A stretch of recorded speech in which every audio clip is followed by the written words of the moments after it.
how's it going? My name is Siobhan Leijen and I'm a psychotherapist here at Lone Care Clinic.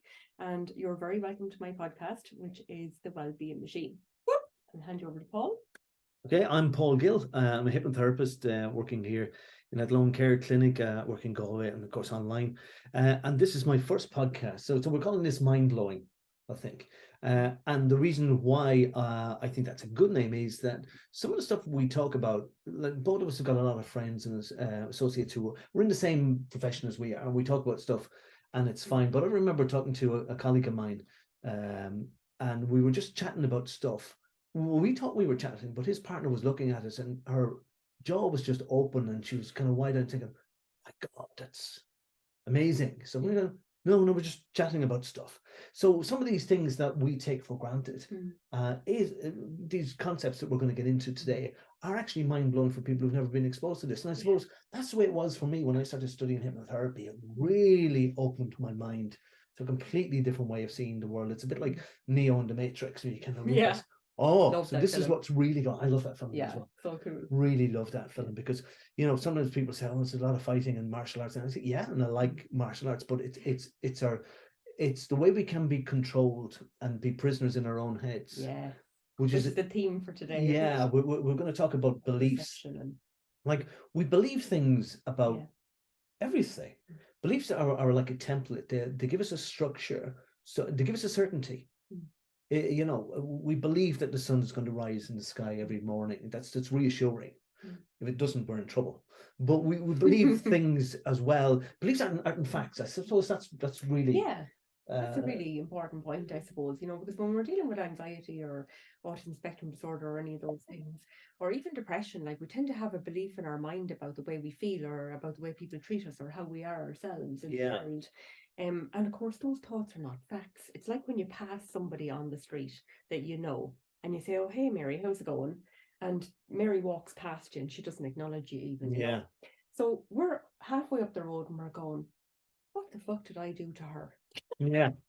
Why didn't she speak to me? Yeah. Wait, or maybe I'm after saying something wrong. So the whole narrative's going on in her mind. Yeah, you know what, women should. We should probably do a podcast on this, the difference between the way men think and women think.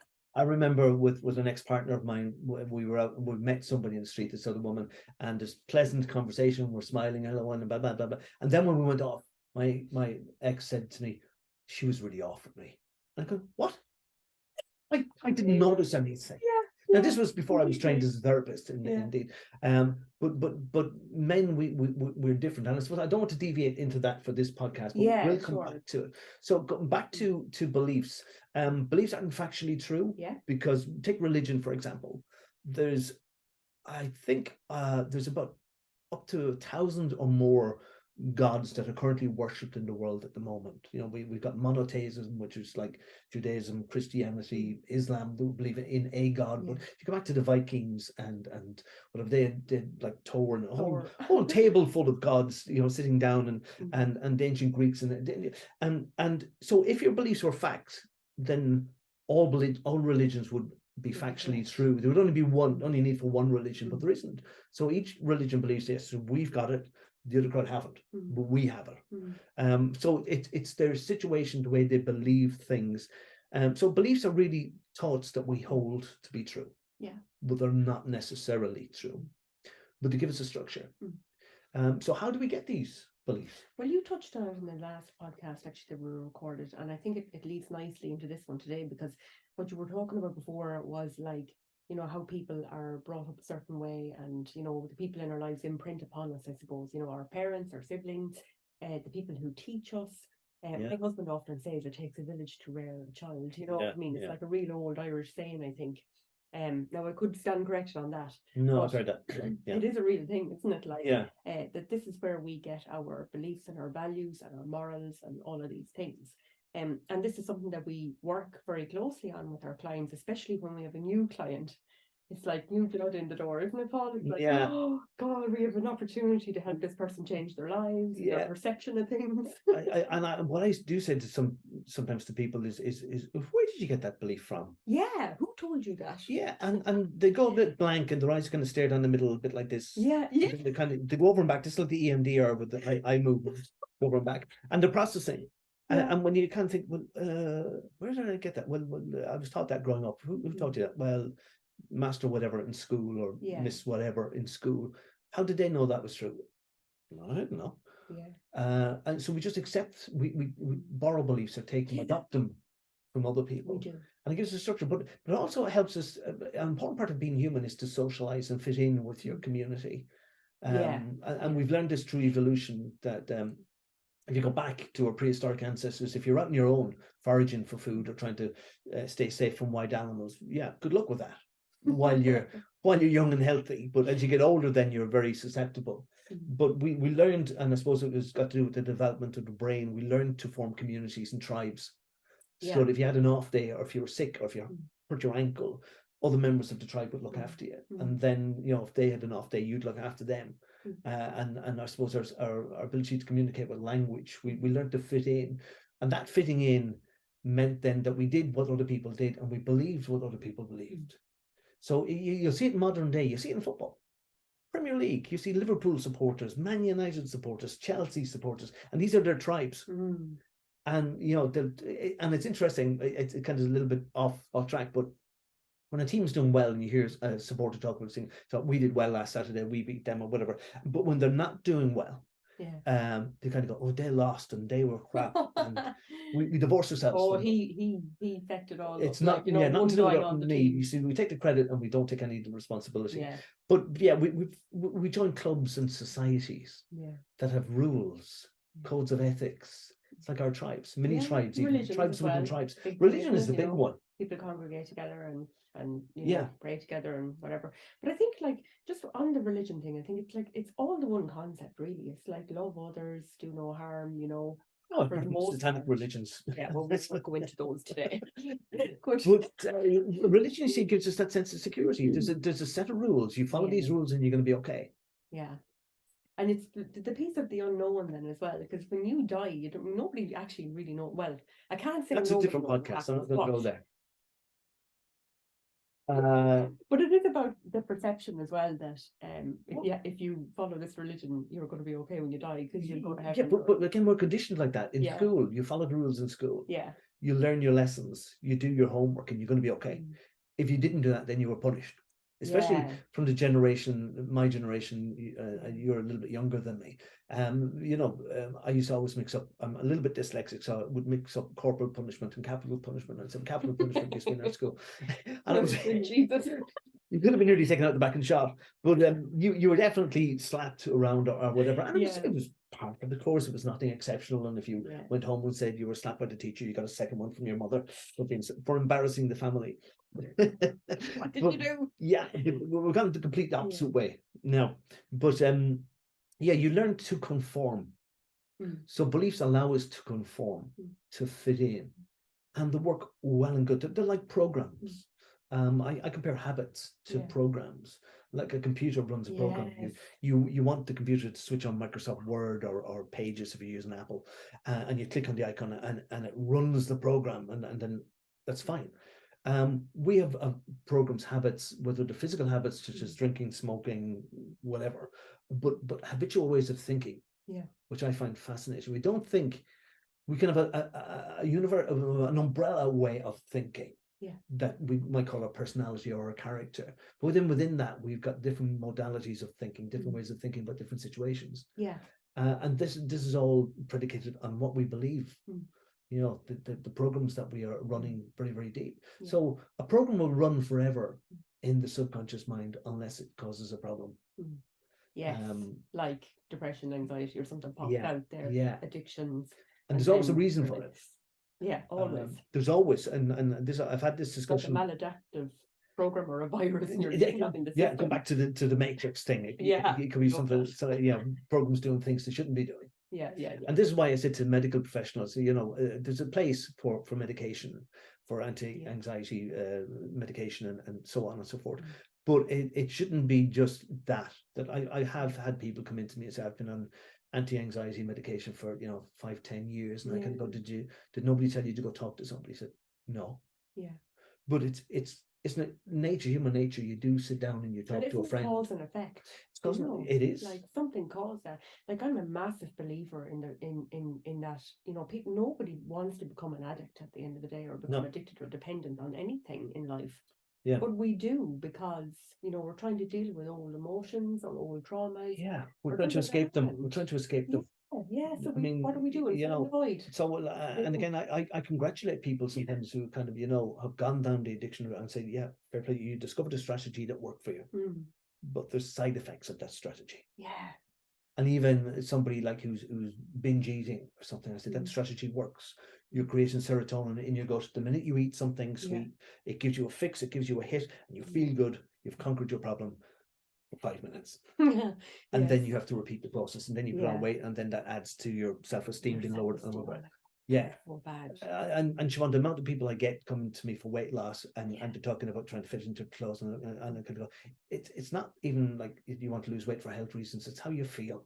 Yes. It's all about how you feel. Especially for women, I think. Yeah. Although I have to say, like, my husband would be very health conscious as well, and that'd be a big thing for him, is weight. Yeah. He likes to be fit and healthy and all that. But I think nearly everybody does. But it's just not possible for some people. Like, obviously there are medical conditions. But again, the conditioning, Siobhan, like, especially for women more so than men, that you have to be a size zero, you have to fit in with, whoever's current, the Kardashians or whatever. That you have to be like this, but again, that's a human. I was going to say human nature, but it's actually it's nature, because I remember coming across information with a certain type of fish. It's a tropical fish, and it will change color to attract females. Very good. But then but the other females see this fish, they kind of go, oh, he's interesting, he's different, and they're attracted. Then all the other males go, I'm going to copy him. And they all become that color. Oh my God. And then they get the attention. And then when that becomes like the old fashioned, they kind of go, oh, I'm going to change to a different color now. Yeah. And they all do this spontaneously, continuously change color. Wow. That is so cool. Isn't it? I love that. So we do that with fashion. Yeah. Jesus. Something that you thought was cool. The 1970s stuff is coming back in, bell bottoms and platform shoes and stuff like that. Not for me, but why not, Paul? But when you look back at old photographs of the way you looked in the 1980s and 90s, you can sometimes people go, oh God, what was I thinking? No, but it was all the gold then. But you are going to look back on today in 10 or 15 years and go, oh my God, I couldn't believe I dressed like that. Yeah, I know. So our beliefs should constantly be challenged and be updated. Yeah. I ask people, what do you believe now that you didn't believe 5 years ago? Yeah. And I remember being asked that question way back, and it was at the time all the scandal was coming out about abuse in the church and stuff like that.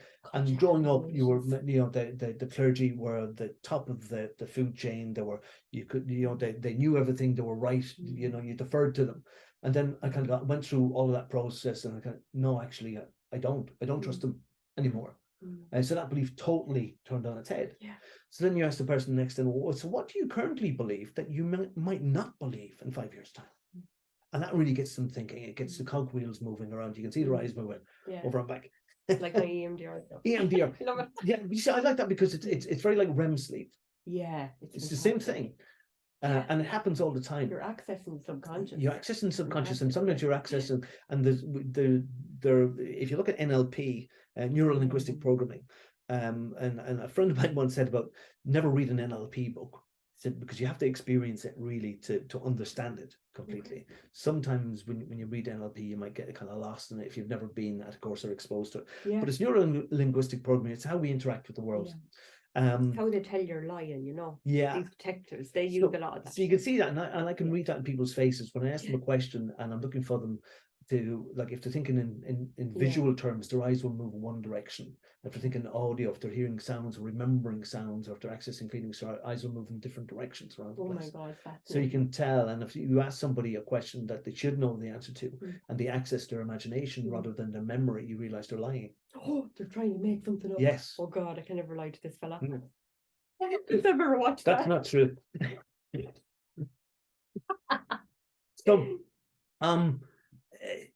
you could sit yourself down and maybe bring yourself through a questionnaire of, what do you believe about politics? What do you believe about religion? What do you believe about, human beings? Because again, with the influx of people into Ireland over the last 10, 15, 20 years now, I suppose at this point, we've been exposed to different cultures, and sometimes there's an entrenched position of kind of we're our tribe here, and this new tribe is coming in, and we don't like them because they're different from us, and they've got different beliefs. Yeah, fierce altogether. Now I love mix of culture, like where I work in Dublin as well, it's just fantastic. So many different cultures there, and it just makes the work so much more interesting, and so many more different ideas, and you learn about other people and the way they are and their cultures.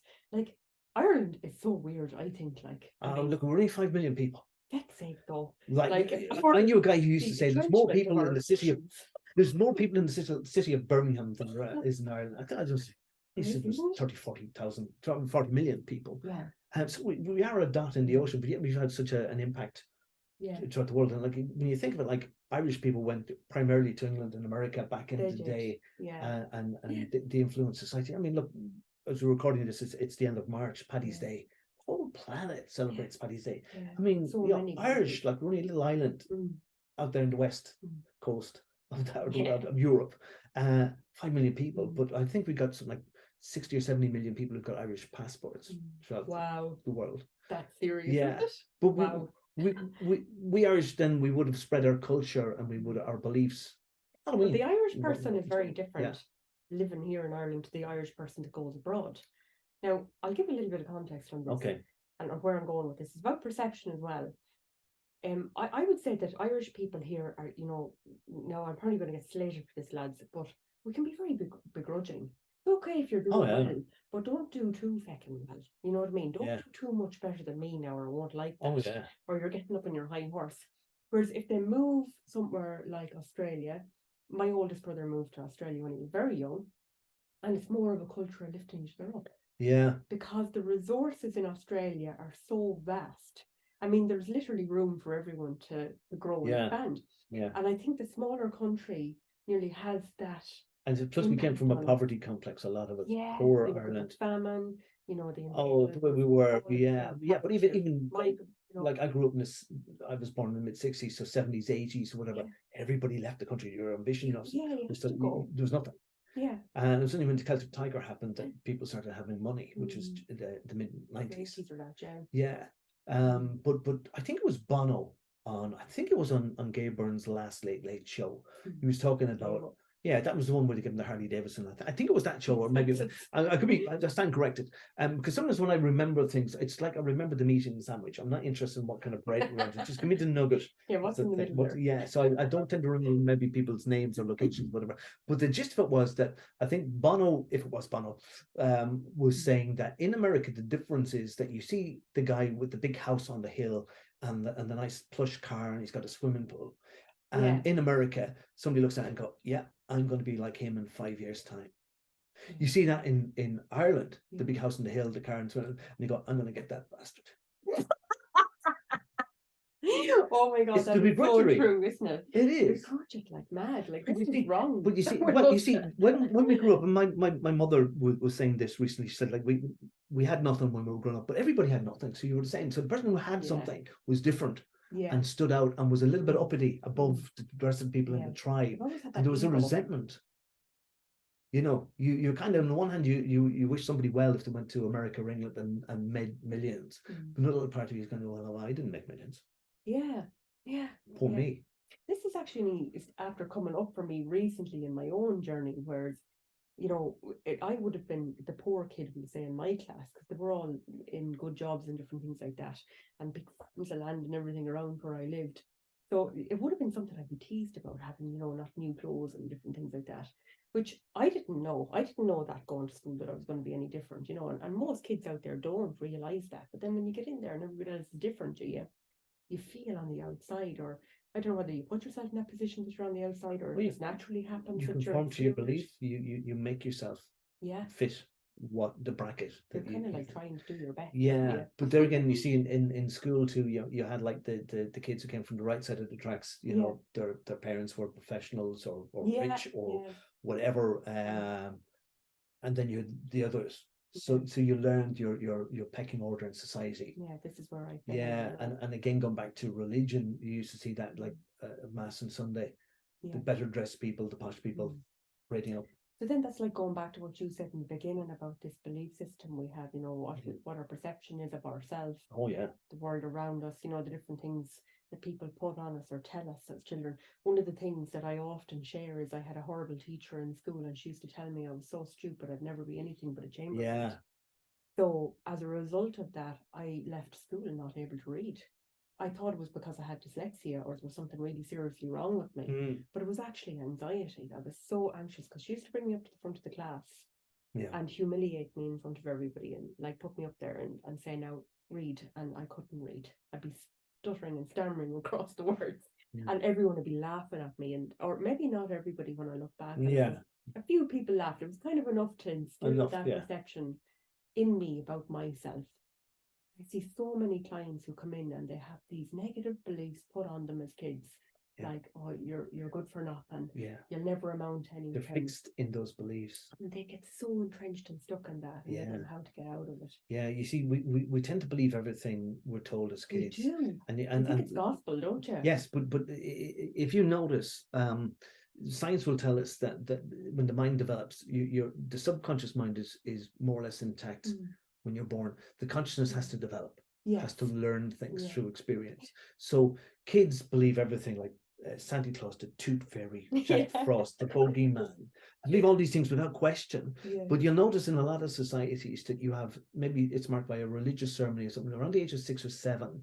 In Catholicism, it's First Communion. I'm not sure what it is in some of the other religions, but somebody will tell us. Where it marks a transition, where the person is moving from being a very young child into another area of life. But you will notice, and if any of you have any nieces, nephews, or kids that are on 7, 8, 9, they go through this phase of asking irritating questions. Why is the sky blue? Well, it's why is the grass green? And why did you answer that? And why? And it shows conscious mind development. And it stifles learning. Learning slows down. This is why we say kids are like sponges up to the age of 5 or 6 they are. They absorb everything without question. When we start to question things, we stifle learning. And it's interesting. And that can be reversed. You can learn things through hypnosis or even things while you're asleep. That's for another podcast. The dream thing. But, I remember having a conversation with a guy. We were talking about who was the best footballer ever. And I said, George Best. I said, well, what do you think, like how he compared to modern day footballers? Would he get the ball at all if he was on the field? And I said, yeah, of course he would, or whatever. Who was the best boxer? Oh, Muhammad Ali. And then I realized that what I was saying was, these are my heroes and idols when I was a teenager. And we tend to get fixated. They tend to be there's a whole lot of evidence or facts or whatever to contradict that. The best music was then. I would say nobody's created any new music since 1982. And we get fixated in that, but not only that, but everything else as well. And sometimes we cling to a sense of permanency. The way life used to be. And the only thing that we can be sure of in life is that things will change. Yes. Now that's definitely a big one that we need to discuss. And again, we will, and maybe in a different podcast. But definitely, so the only certainty we have is things will change. So it's how you manage yourself. Now, just while you're saying that, like on fear of change, I mean, how would you maybe advise a new client or somebody like how to deal with their fear of change? Because I find that's a massive thing with clients. I mean, nobody wants to change. It's like, oh, Jesus, status quo, we know what that is. Well, sometimes it's your conditioning, Siobhan, on growing up where you deferred to others. You thought others knew better. Yes. Yeah. Brilliant point. So if others knew better, you never learned the skill of making decisions, maybe, or going with your own counsel, your own advice. And you need to. You're the only person who knows you 100%. And you know what you're able for, what's your limits, what's your boundaries around things. So you need to start working with trusting yourself. And you don't have to get things right. This is the thing. This is the test of barometer. People think, oh, I made that decision, it turned out to be wrong. Well, anybody who hasn't made a wrong decision has never done anything. Yes, or learned anything. No, you need to make a load of wrong decisions. Classic example is a child stands up on its two hind legs around the age of 1, 2, and starts to walk. Success? No, it falls. Yes. Gets up again. Walks a couple of steps, it falls. It might bang its head off the leg at the coffee table or whatever. It might be blood and it might be crying and tears. Parents being responsible people because said, no, you have to try to do that. Don't do it again. Yeah, no one ever says that. No. Through failure, you've learned to walk, climb, dance, run, everything. And that's how you've learned everything. We speak English, so I try to speak English. English is one of the most complex languages on the planet. I think Mandarin, Chinese, and Hungarian, I think a little bit more. So English is right up there. You learn to speak English before the age of 1, words without ever studying grammar, opening a book, reading anything. You learned it through failure. When you started to talk English, you were incomprehensible. Some of us still are. So embrace failure. You don't have to get it right first time, second time, even, I think it was Edison on the light bulb. He said he went through 1,000 and something before he discovered the one that did work. Yeah. So failure, embrace it, learn from it. There's no such thing as failure. You get feedback, you do something. Does it work out? Yes. Great, happy. It didn't work out. Okay, you get feedback. Why did it not work out? Analyze. What do I need to do different? Do I need to tweak things? Try again. Will it work out? No. Try again. Keep going, keep going. If it's important enough to you, you will keep going at it and you get it worked out. That's what they say. Persistence is the key to riches. Yeah. You see that in Napoleon Hill's book. Yeah. He talks about that. Think and Grow Rich. Think and Grow Rich. Yeah. You've got to be persistent. You've got something in mind for your life, for your goal, whatever's ahead. You'd be persistent in pursuit of that. Okay. And I just love that quote. Okay. And maybe we'll talk about that in another podcast. Yeah. We've come to the end of this one. There's going to be lots of them. Again, give us a thumbs up if you like what we're talking about, and let us know what you want us to talk about.